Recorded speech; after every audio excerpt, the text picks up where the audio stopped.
Hi, I'm Kristen Horler with the MomStrong Entrepreneur Network, and thank you for joining us today. We come together every week and interview a different mom entrepreneur to hopefully inspire you, whether you're starting your career or thinking about dabbling into entrepreneurism.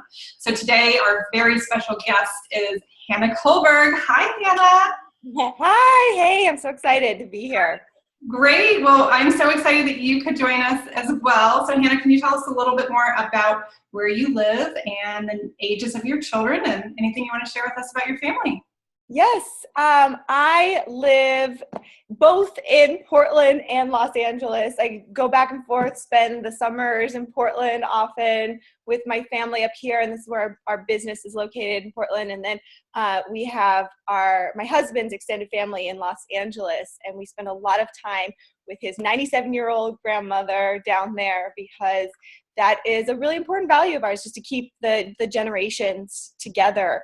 So I have two little people in my life. I have a son who's about 2.5, and my daughter Zaya, who is going to be 1 year old in a month or less. Gosh, on the 12th. I remember meeting her last summer. I can't believe she's grown up so much. I know. It's amazing all you moms know, but they grow so fast, and it just blows you away. I mean, she when she was on, she was on me pretty much 24/7 for a very long time. You saw me doing trade shows with her. So she never really got accustomed to the bottle or any of that stuff. I mean, she just nursed with me and hang out with me. And we also started her on food really late. And she's gone through this amazing shift in the last 2 months where she is the most amazing eater ever. She is like just on it and eats a whole wide variety of palate and feeds herself. She has this really cute little thing that she does with her thumb, feeding herself. And she takes the milk from one of these like Camelback straw cups now. So the bottle never worked for her, but she'll drink out of a straw. And I'm just so impressed.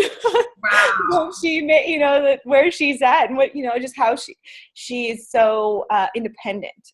I kind of joke that she's teaching herself how to walk. That's so exciting. So we want to learn a little bit about your business. So tell us about your business and what you do. I am the bean queen of the Better Bean Company. So I started a company with my father 6 years ago. I actually really just graduated college, and he had this idea to sell one of his recipes, these fresh, ready-to-eat beans that he had been making in a big, pot at home for us all growing up. And I was really inspired because I had been working on a farm, and I said, let's do something to help change the food system. And so we make these tubs of, I should have my little demonstration here next to me. I know, I can grab them out of the fridge, but they are ready-to-eat beans so that you can have beans in your daily life easily, and that taste so good. I can attest to that. They taste amazing. I have at least a tub a week. They are seasoned perfectly. They are incredible. And I have to say, Hannah, I love the new containers because the lids snap right back on. Exactly. A whole container by myself. But it's nice to add to my lunch if I'm on the go. I think I sent you a picture. I was in the car, running to the airport, and I'm like, I got my beans. They're amazing. I highly recommend them to people. I personally have used them with chips as a dip. I've had them as a side for a lunch, or serve them for the family as part of dinner. Yes, thank you. You get it. It's breakfast, lunch, dinner, snacking, everything under the sun. And it's really beautiful to see how people are using our beans and bringing them into their life, because beans are a longevity food. They are really nourishing for pregnant women, for nursing women, for babies, for children. I mean, I'm so in love with beans, and so I just want to make it easy and tasty for people to eat them. I think you're get it. So tell us and our listeners, when was the big aha moment that you guys realized, wow, we've got a business here. This is more than a hobby and making beans in the kitchen. Right. Well, it was with my father actually, and it was a really beautiful moment. We were, taking time away. We were a family reunion, and he was on a hike, and he had made the beans for everybody the night before. He makes these tacos.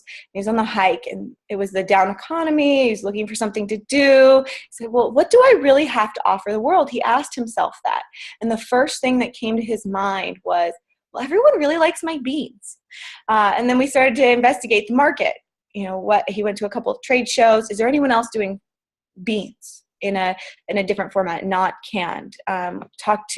Reached out. My dad is really great at reaching out and asking for advice and using that community. And he's really passed that on to me, because we really work with our local food community here in Portland, and have helped each other grow with advice, and it's really beautiful. But I'll get to that. But basically, it's sort of this: there's nothing else out there on the market. You can either spend hours soaking and cooking your own dry beans, which will have that really delicious home cooked taste, or you can use a canned bean, which leaves beans a little bit lacking. People aren't quite inspired by beans. And we really had this idea from the beginning to elevate the bean to its rightful place in American cuisine. That's what my dad would say.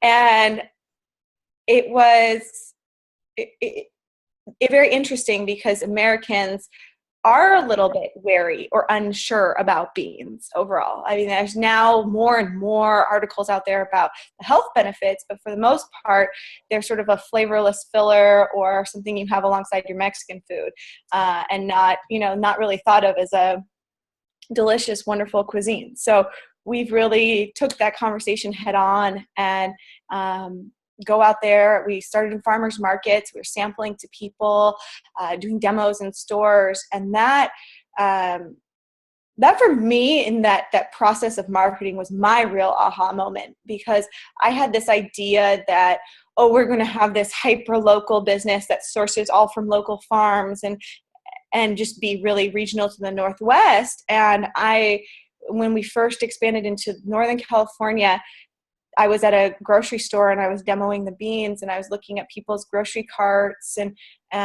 families, and I realized, wow, people don't need organic hyper local right now. They just need real food that is fresh, that doesn't have chemicals in it. And so I really, really got inspired to bring our beans nationwide and help people eat more plant-based, help people eat real food, and show them how they can incorporate our beans into meals really easily, that cooking at home isn't scary and it's easy. So yeah. I share your passion and really wanting to inspire more families to look at whole food plant-based nutrition as something that is simple, something that is flavorful, and satisfy the whole family. So I definitely am aligned with you on that vision. And it's interesting that you started looking at the shopping carts and seeing, wow, we kind of need to focus in on reaching more people nationwide. And I think you guys are doing a great job of that, because you're on the West Coast. I am, in Florida, and I can get your beans at 3 local health food stores, which is wonderful. Yay! Yay! So I know, being a business owner, that there are a lot of challenges, especially add to that being a mom. So what has been the biggest challenge in your business thus far? The biggest challenge, we have, I think, 2. Like, for the kind of the bigger picture, it is communicating about beans and really getting the word out there. Marketing and letting people know what we're doing is different. But for our business internally, I became a mom and I used to live in the home with my dad, and we would do our business like, family members over the dinner table, and just like, constantly random conversations, no formal meetings. And so to make the transition for me into having my own family and being not in his home, basically, in the family home, but in my own home, and to coordinate times and to coordinate conversations and to really get our business organization from that on the fly home dynamic to one that's more formalized. That has been our biggest challenge. And I think we're really starting to get there this year, but it's been a process, and realizing for me that I can't be a workaholic anymore. I need to balance my life, and I need to be a mom also, and I need to take care of myself. That's been this last year of, okay, I've been good being a mom and being a workaholic at Better Being, but where does self-care fit in? And that's really where, okay, we've looked to now, how can we bring on more people to support us? So we don't have, we're not wearing 10 hats, that we are able to have people to support the little functions that we do, and also to take time off. So, I mean, like, the thing I'm really excited about right now is that I have days where I am just hyper focused on the business, and that's all I do. And then I'm taking, 3-4 days off with my children just to focus on them and me, and be really, be tuned in rather than scatterbrained. I'm so glad you brought that up, because this is something that I have also been sharing. I find so many mom entrepreneurs are constantly distracted. I mean, our phones are buzzing and beeping and social media alerts. And I've made a habit of turning the phone. It's on, but it's on silent. It doesn't buzz. When it rings, it's turned upside down in meetings so that I can be fully present. And it's the same thing when I get home. I don't have my phone with me. I mean, I think most people who have older children, like I have 2 teenagers, there's no phone at the dinner table. There's no phones ringing. When we're together, it's like you said, hyper focused, or we are fully present in that moment, even if it's just 20 minutes together, or like you said, 3 days together. It's amazing. And it's so important. It's so easy for us as entrepreneurs to be so passionate about what we do that we do, working 12 or 15 hours a day. It's not hard because we're passionate about what we do. No. And the lives that we're impacting, but it's so important to set those boundaries. And I think it starts with values and priorities before you can set those boundaries. Yeah, it's healthy for us, and it's healthy for our children, and modeling for them, that so they can see, okay, we do take time to be present with our family members, and we do take time to take care of ourselves, and cook meals, and go on walks, or whatever it is in your form, because as you said, I mean, it's easy to just be at the computer all day long or out there at a trade show and just constantly putting out energy. But I mean, what I've noticed through going through 2 pregnancies that are kind of close together, and my hormones changing, and also working all the time, that I'm more sensitive to stress than I used to be. And so I've had some times where I've basically had like, anxiety attacks, like just take over. And I started to research it. It's really, I mean, because I'd feel out of control in those situations. Like, what's going on, like, with my mind? Like, why can't I calm this idea down? Like, one thing that gets me anxious is the idea of an earthquake on the West Coast. So I've had a couple of those, just with my, thinking about my babies and everything. And it's interesting how the mind can get kind of irrational. And so mental health and meditation and like limiting distractions are so important to be able to be a healthy, present mom for your children, and healthy and present with your business as well. So I have one question to ask you then. Yeah. So when you're feeling that, what is the one, like, do you have one go-to thing that you do that helps center you? I'm still working through all of that, but I recently attended a seminar that was about kind of nutrition for mental health. And so there's some really great, eating lots of omegas and beans, I'm sure. Beans, yes, beans, all sorts. I mean, good beans are, magnesium and iron, all these nutrients that you need to keep your body functioning well. Seaweeds and kelps are really good for your thyroid. And so to kind of help your hormones stay in balance. But I've actually really gotten into taking ashwagandha on a daily basis. And that is an adaptogen that helps kind of just it's like, what's going on with your body? Oh, okay, you're a little stressed out. We're going to help you there. Or, oh, you need a little more energy. Oh, we're going to help you out there. So it figures out what's going on in your body and helps you. That's my interpretation of adaptogens.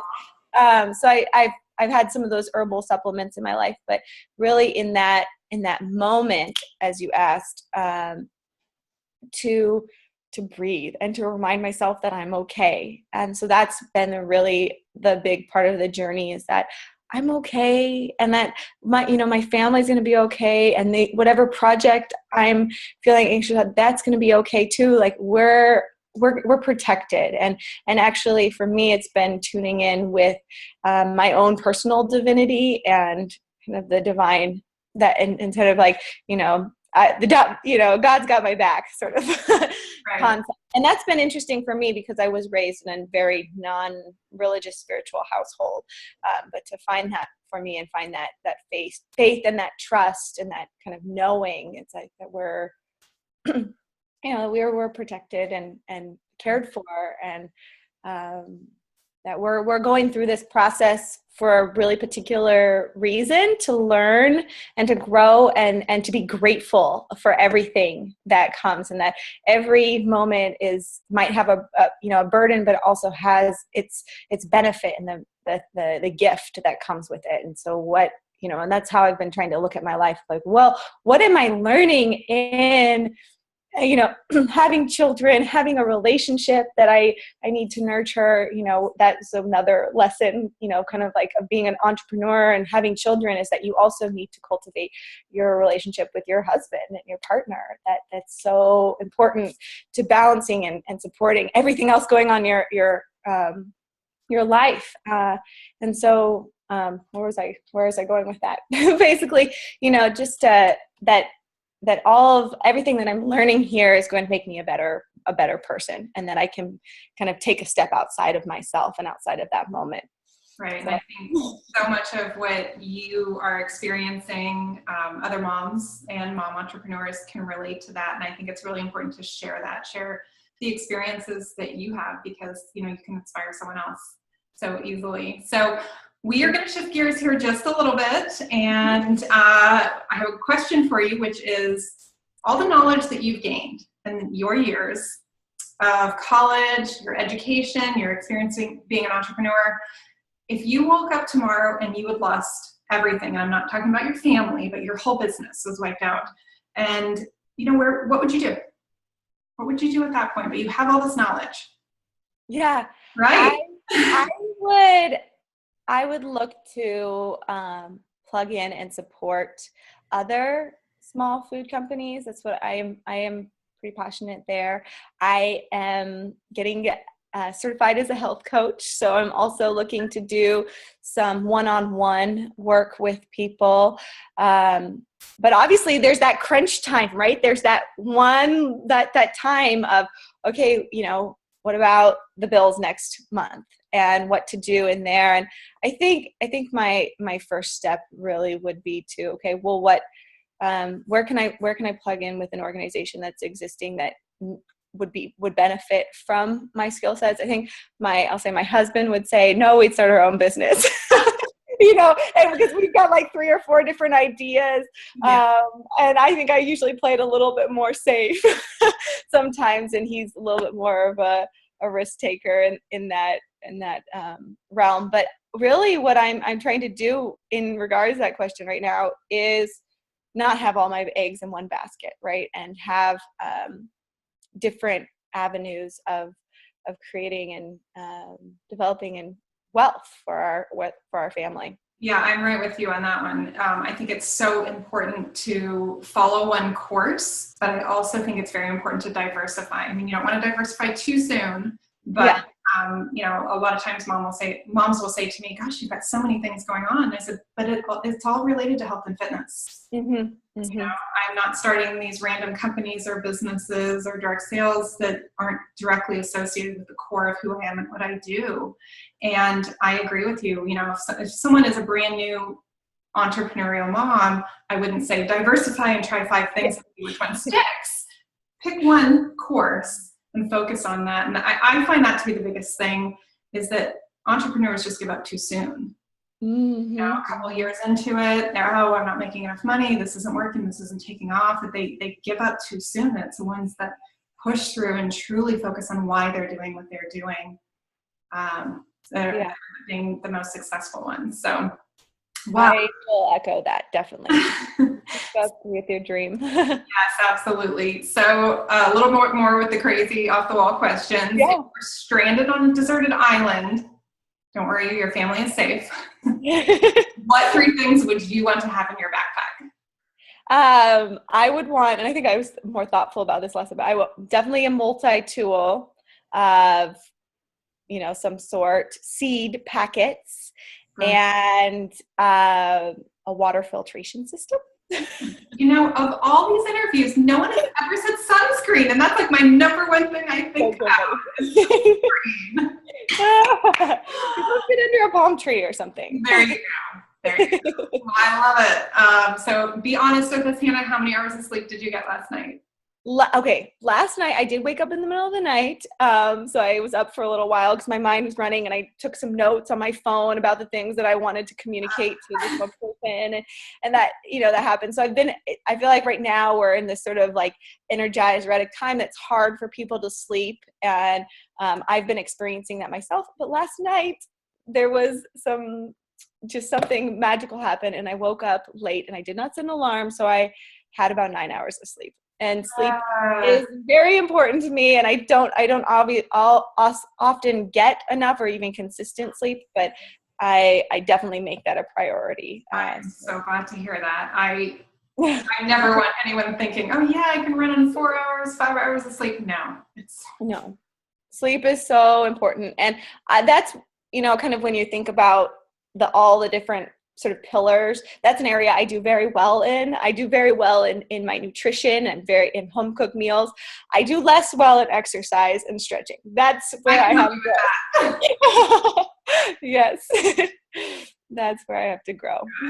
Yes, well, we have baby boot camp in Los Angeles and in Portland, so perfect. Yes. I need to get out and attend. And that's another thing, back to what I was saying before about making time. And that's something I need to work, actually schedule into my Google Calendar. Yes, absolutely. I'll show you my schedule and how I do that. And I'd love to see it. Sunday night, I sit down and I put my whole schedule together for the week just for workouts. Really? Yep, we'll do it offline. I have a video actually on how to create your workout schedule for the week and accountability. So Thank you. Let's focus back on you. So what is your favorite food? My favorite food is beans. I love beans. Love beans. I have actually a collection of over 200 varietals of beans because the dry bean themselves are so gorgeous, and it's amazing how many different beans and legumes. They're the wider family of legumes or pulses, edible legumes. And I'm just so amazed at their deep, rich history and how different Native American groups would cultivate them. And so there's, they have their own particular strain. And then even how the same bean will have different names in different areas based on like who, kind of renamed it or what part of the United States it's from. And then after that, I really like greens, kale, collards, and all of that kind of stuff. Great. So I feel like you have all this knowledge about beans and the history of beans. Are you blogging about this? Sharing? I need to blog more. I do have a blog that needs more. Let's just say that. It's on the Better Bean Co. website, and it's the bean blog there. And I have a blog about my nutrition while I was pregnant, where I ate a lot of beans. Beans are an amazing pregnancy fuel because they're a good source of folate. And then I have a blog on how to cook beans I have a lot of great advice there. And I have a million and one other ideas in my head that I haven't actually put out there into the universe yet. Wonderful. Well, I want you to put all those links up when we get the video posted online so everyone Definitely. can have access to all of these. So what book or podcast are you listening to right now? My favorite podcast is Food Marketing Nerds. It is awesome. It is so great. And it really runs the gamut. The host, Alex Osserly, he interviews White Castle and Waffle House, like the marketing directors there. But then he also talks to small food companies, New Hope on like food trends. And so you really can learn from both CPG companies and restaurants and learn more about marketing. So I've been very inspired by that podcast. Wonderful. Has he invited you on for an interview yet?